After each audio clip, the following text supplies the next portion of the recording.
Friends, welcome to the Daily Inch. Oh, hello.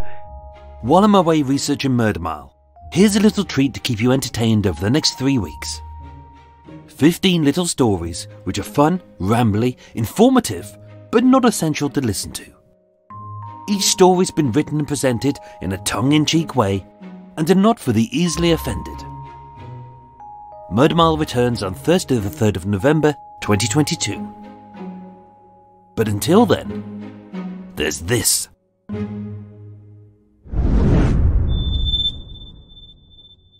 Number 4. The Feeble Excuse of the Vile Drunken Racist. Freedom of speech.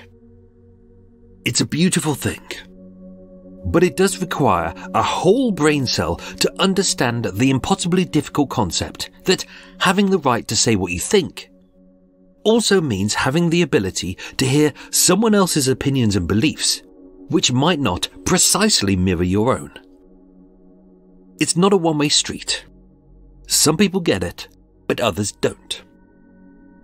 Edward Restarik was one of those who didn't.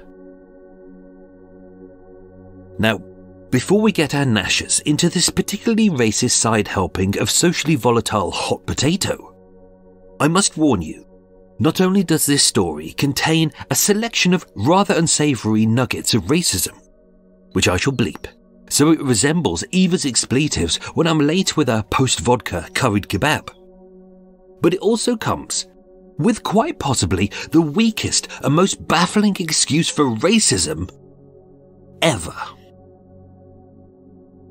Let's see if you can spot it. Edward Restarik was a 72-year-old retired sailor living in Sunningdale Avenue in Barking, Essex. No, that's not the excuse. Sunningdale was a long street comprising of 2-storey terraces, with a fleet of hot hatches parked along the road, all fitted with spoilers, go-faster stripes and racing seats. No, that's not it either. Look, I know it's exciting, but you're gonna have to keep your feeble excuse alarm ready for a few minutes more. Most of the residents on Sunningdale Road got on well, but for a few reasons. Edward wasn't all that fond of 2 brothers. Their names were Irfan and Imran Iqbal. Now, for the life of me, I can't think why this white bigot disliked so much these Asian men who weren't exactly their mirror image. I know, it's baffling. Now, before we progress, there may have been a smattering of ignorant turds online, as this is where the most prevalent murmuration of great tits doth tweet, who have accused Edward of not being British, as according to said plebs, he's a foreigner, isn't he? The problem was, had they embraced a little thing called research and reading, they would have discovered that Restarik isn't an Eastern European name, but a very old Cornish one. Well done, thickos. Anyway, Edward, who was very partial to a little drinky, if by little drinky we mean a litre of vodka a day, he disliked the Iqbal brothers. He disliked their skin colour, he disliked their country of origin, he disliked their religion, and he disliked the brothers being anywhere within his eyeline or earshot. During one racist attack on the 22nd of January 2007, Edward, who had repeatedly read the racist handbook and knew full well that you don't mess with the tried and tested methods of being a moron, he paced up and down the street, armed himself with bottles, hurled them at the brothers' front garden and cars, as Edward unleashed a volley of unimaginative racial insults, such as f***ing Pakis, f*** off back to your own country, and f*** Mohammed, and f*** Islam. You know, the top 10 list of phrases a racist moron will never be without. And yes, he is rather witty, isn't he? That's sarcasm. Rightly, instead of engaging with this half-wit Hitler, who was permanently arseholed on cheap booze and a commitment to A-grade ignorance, the brothers took the sensible approach. They filmed his filthy rant on a mobile and submitted it in evidence to the police.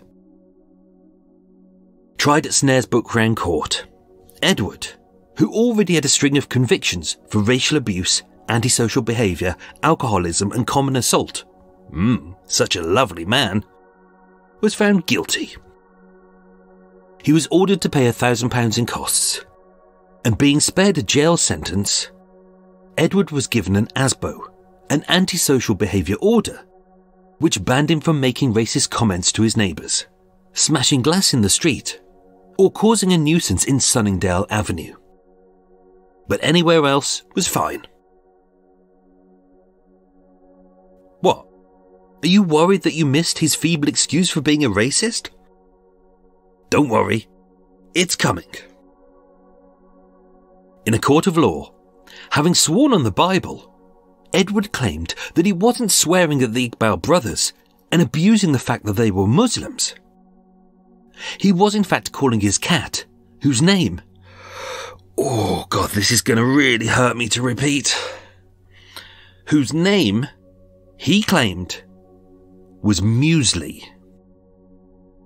Edward stated, I was calling my cat, trying to get him in. When he didn't come in, I lost my temper and started swearing. I shouted, "Come on, Muesli, you bastard." Which makes perfect sense, right? Edward Ristarek was convicted of racially aggravated harassment and ordered to complete 6 months rehabilitation to curb his drinking and to attend anti-racism classes for 1 year. Which I'm sure he loved.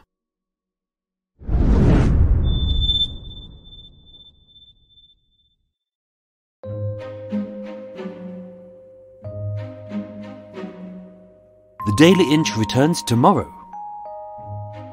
And of course, your regular episodes of Murder Mile return on Thursday the 3rd of November, or 3 days earlier via Patreon. Thank you.